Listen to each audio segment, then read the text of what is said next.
हाँ जी, कैसे हैं आप लोग। मैं मनोज कुमार बंसल, केमिस्ट्री वाले सर।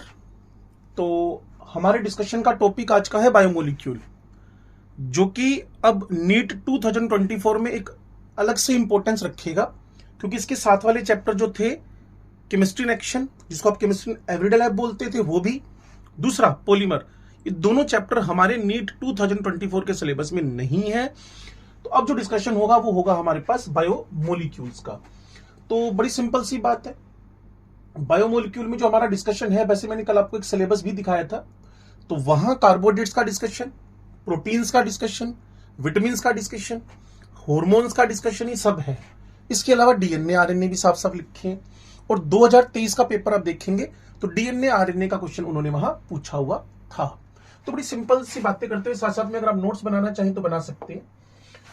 तो इन्होंने क्या कहा, अ लिविंग सिस्टम, थोड़ा सा हम इसकी थिकनेस बढ़ा लेते हैं। Living system grows, sustains and reproduces itself. हम अपने आप को देख लें, हम ग्रो भी कर रहे हैं, कभी एलकेजी यूकेजी से हम 12वीं पास तक हो गए, 11वीं में आ गए। सस्टेन एंड रिप्रोड्यूसेस इटसेल्फ, ठीक है जी। बायो में आप पढ़ते हैं, एक सेल फर्दर और सेल्स बना रही है, तो लिविंग सिस्टम ग्रो कर रहा है, सस्टेन कर रहा है और अपने आप को रिप्रोड्यूस कर रहा है, ठीक है जी। मोस्ट अमेजिंग थिंग, सबसे इंपॉर्टेंट बात जो मुझे यहां अंडरलाइन करने वाली दिखती है, वो दिखती है कि लिविंग सिस्टम जो है वो नॉन लिविंग एटम्स और मॉलिक्यूल से मिलकर बना हुआ है। तो कहीं ना कहीं इसको आप लिख लें, लिविंग सिस्टम जिससे मिलकर बना है वो है non living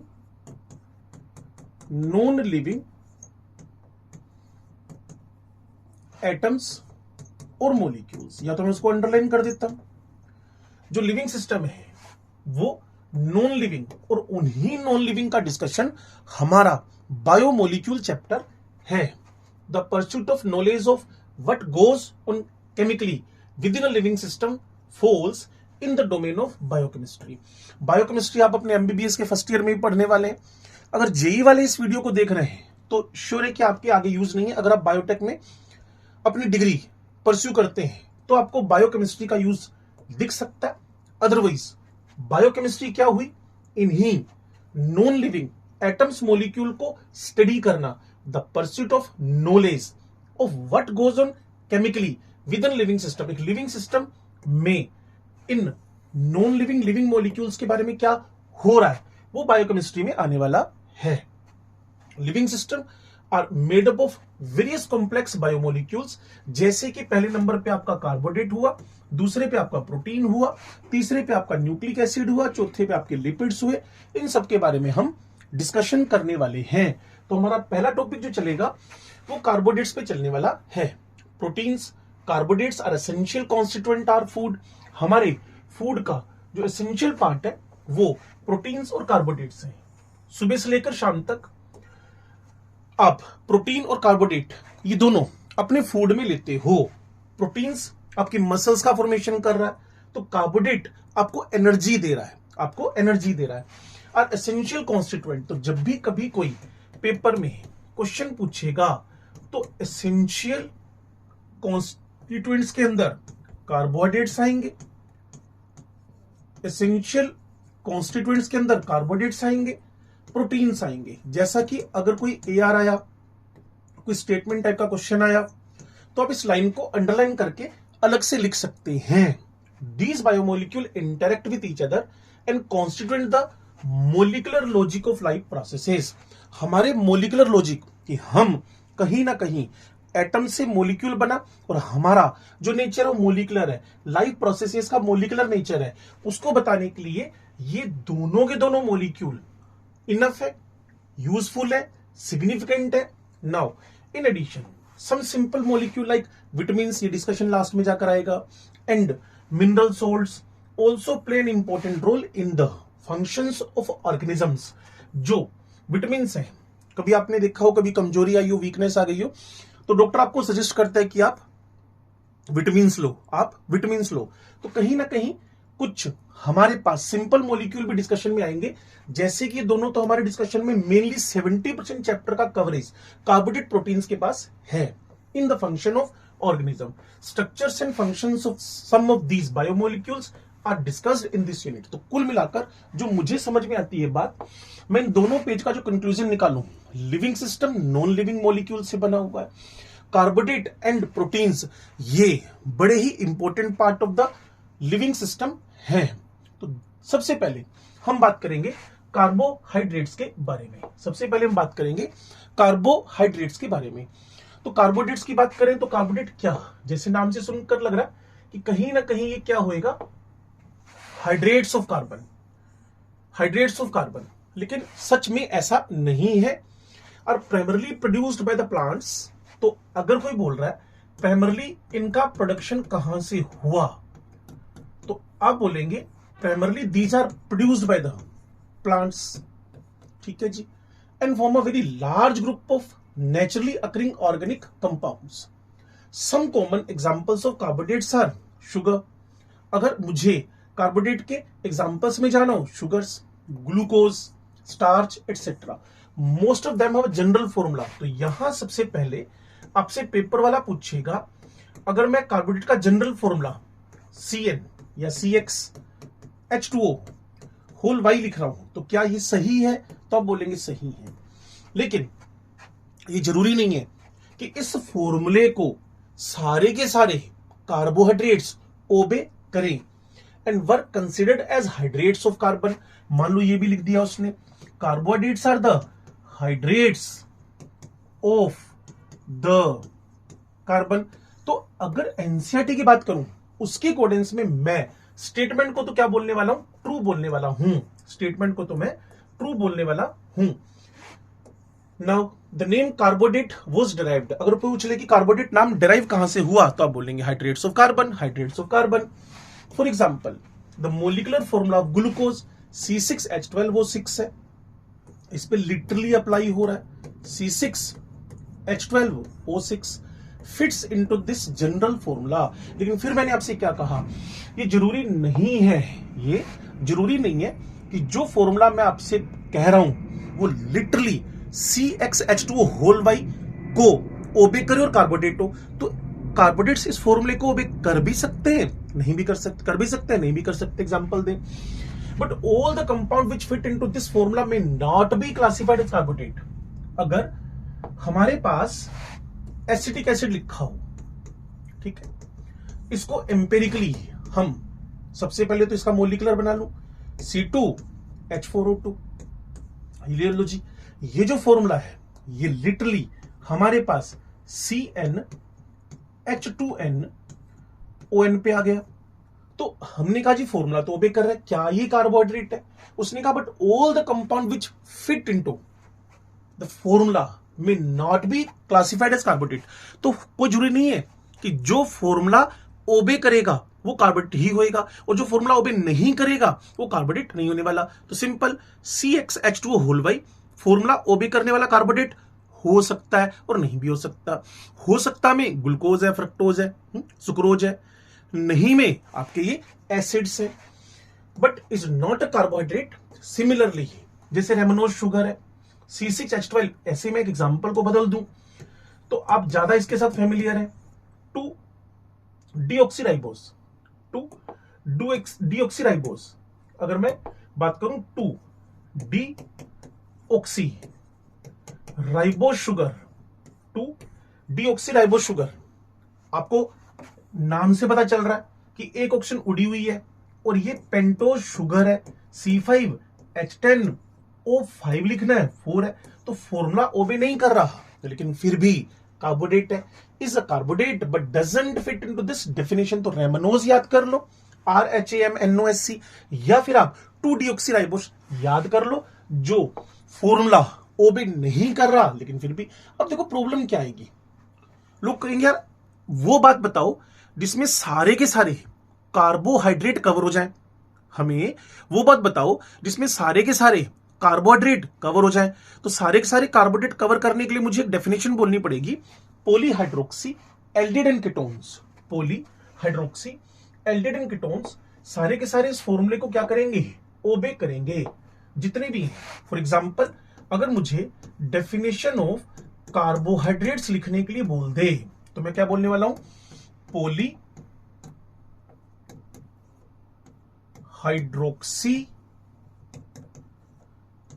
aldehydes and ketones are the carbohydrates. A large number of their reactions have shown that they contain specific function groups. Chemically, the carbohydrates may be defined as optically active polyhydroxyaldehyde ketone. जब आप 12वीं का paper देने जा रहे हैं तो आपसे बड़ी सिंपल सी एक नंबर की डेफिनेशन पूछ सकता है, व्हाट आर द कार्बोहाइड्रेट्स, तो आप उसको बताएंगे ऑप्टिकली एक्टिव पॉलीहाइड्रोक्सी। तो मैं एक एग्जांपल उठाता हूं बड़ा सिंपल सा, ये लो जी, यहां मैंने CHO लिखा, उसने क्या बोला, इसमें कुछ स्पेसिफिक फंक्शन ग्रुप होंगे, है भाई कौन, aldehyde.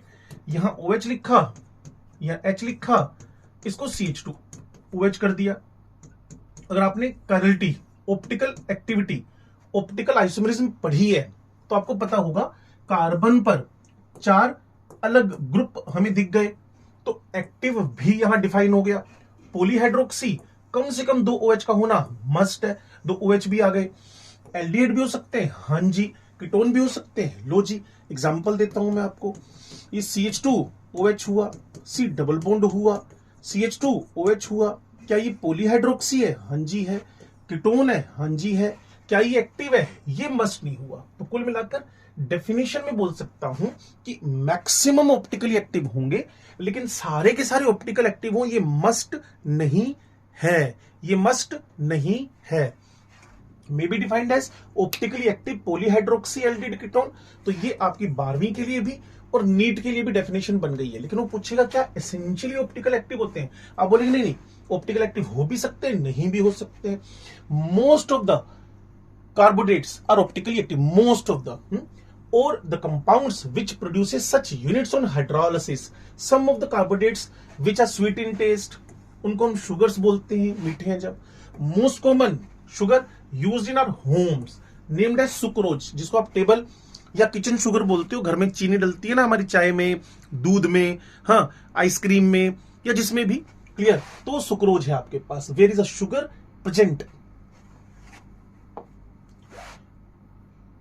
In milk is known as the lactose. तो यहां से आप एक छोटी सी बात बना सकते हैं पेपर के लिए, क्या, कि जो हमारे घरों में चीनी यूज हो रही है, ठीक है, वो सुक्रोज है, और जो मिल्क के अंदर है, ठीक है जी, मिल्क में है, वो आपके पास लैक्टोज है। बाकी इसका डिस्कशन भी है डाइसैकेराइड्स का।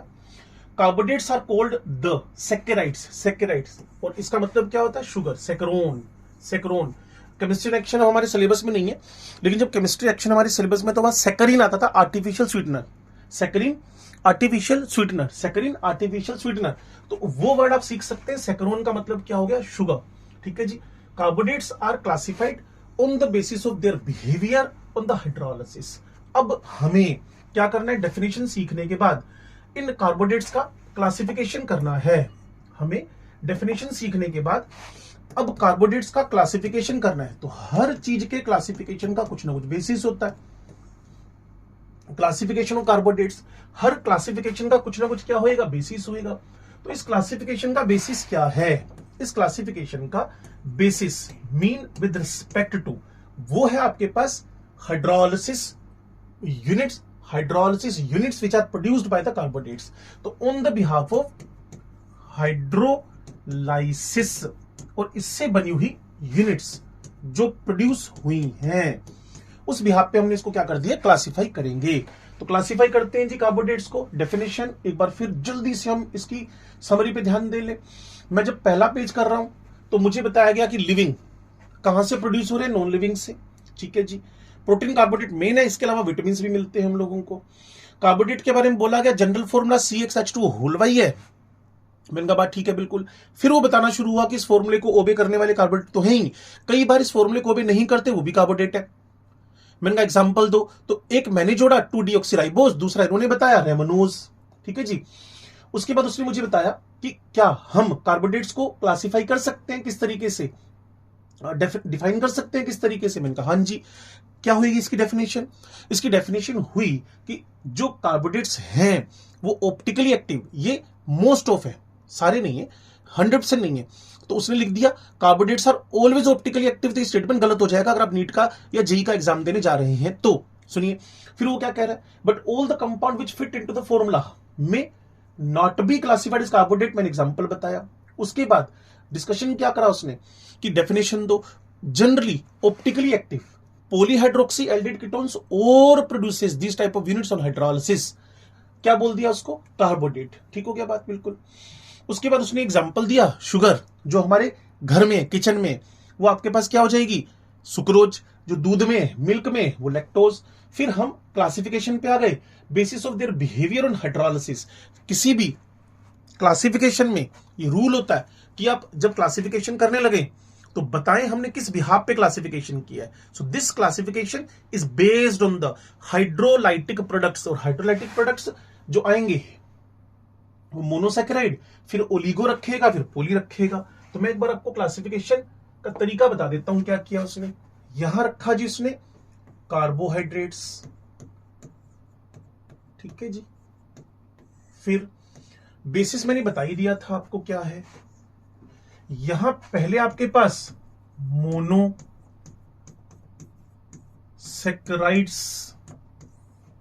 फिर ओलिगो सैकेराइड्स, फिर पोली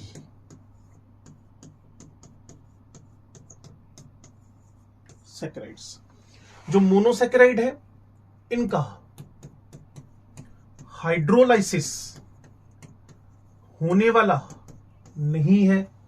monosaccharides a carbohydrate that can't be classified hydrolyzed further to give simpler units of polyhydroxyaldehyde ketone is called the monosaccharide। तो मैंने क्या लिखा? no hydrolysis। about 20 monosaccharides are known to occur in the nature। ये line अच्छी हो सकती है। मैं फिर आपसे बोलता हूं कि आप अगर प्योरली एनसीईआरटी पढ़ रहे हो तो आपको उन स्टेटमेंट्स को हाईलाइट करना है, अंडरलाइन करना है, जो आपको परेशान कर सकते हैं। क्या लिखा जी? about 20 monosaccharides are known to occur in nature. 20 amino acid, monosaccharide not amino acid. 20 आती है, अमाइनो एसिड दिमाग में आता है क्योंकि 10 एसेंशियल 10 नॉन एसेंशियल हम प्रोटीन बनाने में यूज करेंगे। मोनोसैकेराइड मेरी मिस्टेक थी वो। 20 monosaccharides are known to occur in nature. ये अंडरलाइन किया, हाईलाइट किया, आप भी कर ले। Some common examples are glucose, fructose, ribose. Ribose आपके आरएनए वाली शुगर है, धीरे धीरे इनके बारे में सीखेंगे हम लोग। अगली लाइन क्या है? ओलिगोसैकेराइड, जो हमें हाइड्रोलाइसिस के बाद 2 से 10 मोनोसैकेराइड यूनिट दे दें। जो हमें हाइड्रोलाइसिस के बाद 2 से 10 मोनोसैकेराइड यूनिट दे दें। जैसे ही मैंने इसका हाइड्रोलाइसिस करवाया, ये 2 से लेकर 10, क्योंकि ओलिगो वर्ड का मतलब पता है क्या होता है? फ्यू। ओलिगो वर्ड का मतलब होता है फ्यू। जो 2 से 10 मोनोसैकेराइड यूनिट्स मुझे हाइड्रोलाइसिस के बाद दे दें, उनको मैंने क्या बोल दिया? ओलिगोसैकेराइड्स। ओलिगोसैकेराइड्स, ठीक है जी। जैसे कि carbohydrates that yield 2 or 10 monosaccharide unit, 2 से 10 ऑन हाइड्रोलाइसिस, उनको ओलिगो, ओलिगो मतलब few, okay. They are further classified as disaccharide 2, trisaccharide 3, tetrasaccharide 4, depending कि उससे कितनी मोनोसैकेराइड हमें मिल रही है।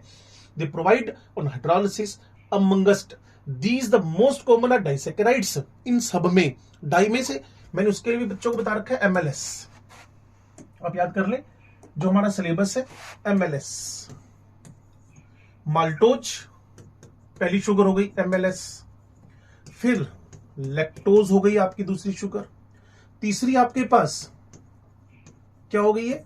Sucrose. MLS, maltose, lactose, sucrose, maltose, lactose, sucrose, maltose, lactose, sucrose. A disaccharide 2 monosaccharide unit obtained on hydrolysis of a disaccharide may be same or different। अब देखो भाई, जैसे मेरे को किसी ने कहा सर अगर आप इसमें माल्टोज लेके चलते हो तो ये ग्लूकोज प्लस ग्लूकोज से मिलकर बनती है। जो लैक्टोज है ये ग्लूकोज प्लस गैलेक्टोज से मिलकर बनती है। जो सुक्रोज है ये ग्लूकोज प्लस फ्रक्टोज से मिलकर बनती है। अपनी कॉपी में लिखते रहिएगा भाई। Amongst these, the most common are disaccharides. The two monosaccharide are obtained on hydrolysis of a disaccharide may be same or different. Same की बात करें तो यहां माल्टोज में सेम है, और डिफरेंट जो LS है उससे लैक्टोज और सुक्रोज में से ग्लूकोज गैलेक्टोज और ग्लूकोज प्लस फ्रक्टोज है। One molecule of sucrose on hydrolysis gives one molecule of glucose and one molecule of the fructose, whereas maltose gives 2 molecule of glucose। ये prove कर रहा है कि ऊपर जो मैंने लाइन लिखी है वो बिल्कुल ठीक है। उसमें एक डाइसैकेराइड हाइड्रोलिसिस के बाद सेम यूनिट दे भी सकता है और नहीं भी दे सकता। सेम एमएलएस याद रखना आप लोग, एमएलएस याद रखोगे तो काफी चीजें आपको इसमें पता चल जाएंगी। फिर पॉलीसैकेराइड जो नीट के करंट सिलेबस में से हट चुका है।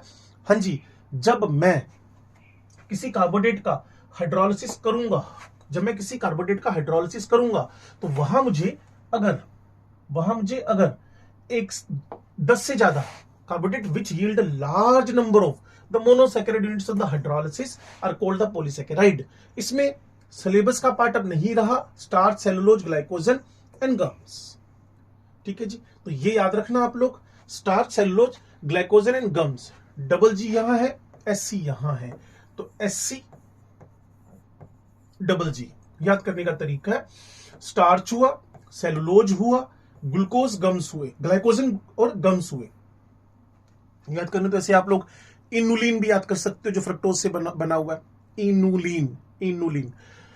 तो carbohydrates which yields a large number of monosaccharide units on hydrolysis are called the polysaccharide. तो पॉली वर्ड्स में भी क्या रखा हुआ है, पॉली वर्ड जो है कई सारे। जब मैं पॉलीसैकेराइड को हाइड्रोलाइज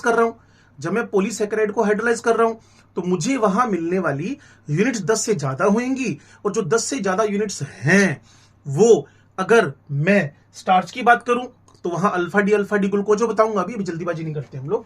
द कार्बोहाइड्रेट्स में ऑल्सो भी क्लासिफाइड ईदर रिड्यूसिंग और non reducing sugars, all those carbohydrate which reduces Fehling Tollens. अगर आपने एल्डिहाइड कीटोन पढ़ा, जिसको मैं इस बोर्ड पे आपको समझाने वाला हूं, are referred as reducing sugars. All monosaccharides whether aldose और कीटोज सारे के सारे रिड्यूसिंग हैं, तो इस पर जल्दीबाजी नहीं कर रहे हम लोग। अगर जो हमारे पास पॉलीसैकेराइड्स है, ये पॉलीसैकेराइड्स में हमारे सिलेबस का पार्ट जो अब नीट में तो नहीं है, लेकिन एक हमारे पास स्टार्च था, दूसरा हमारे पास ग्लाइकोजन था, ठीक है जी, ग्लाइकोजन था, तीसरा गम थे, ठीक है, और एक हमारे पास था सेलुलोज, एससी सेलुलोज, एससी जीजी, सेलुलोज, एससीजीजी। अब वो कह रहा है पॉलीसैकेराइड्स को हम फर्दर क्लासिफाई कर सकते हैं, तो एग्जांपल थे रिड्यूसिंग में और नॉन रिड्यूसिंग में।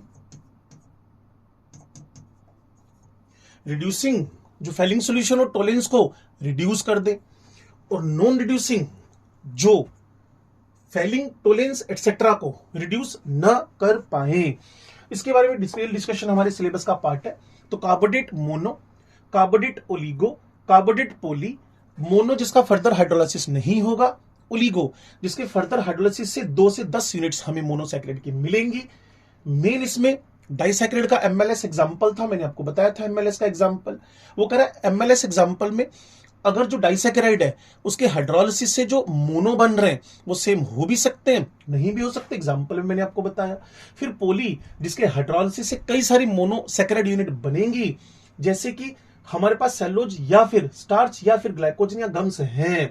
इनको फर्दर हम रिड्यूसिंग नॉन रिड्यूसिंग में क्लासिफाई कर सकते हैं, फर्दर क्लासिफाई कर सकते हैं। ठीक होगी कहानी ये। फिर एक छोटी सी लाइन इसमें थी जिसको मैंने हाईलाइट कर देना, लेकिन बाद में एक्सप्लेन करूंगा कि कैसे हमारे पास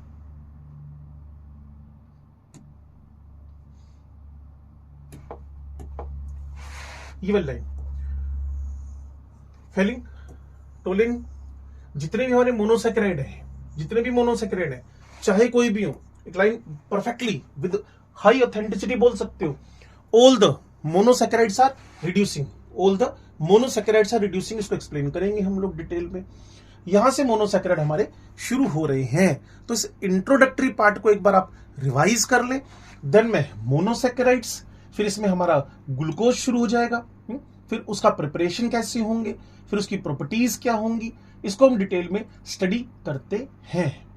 तो बने रहिए केमिस्ट्री वाले सर के साथ, श्योर आपको बेनिफिट होएगा, फायदा होएगा, मैं इस बात की गारंटी आपको देता हूं।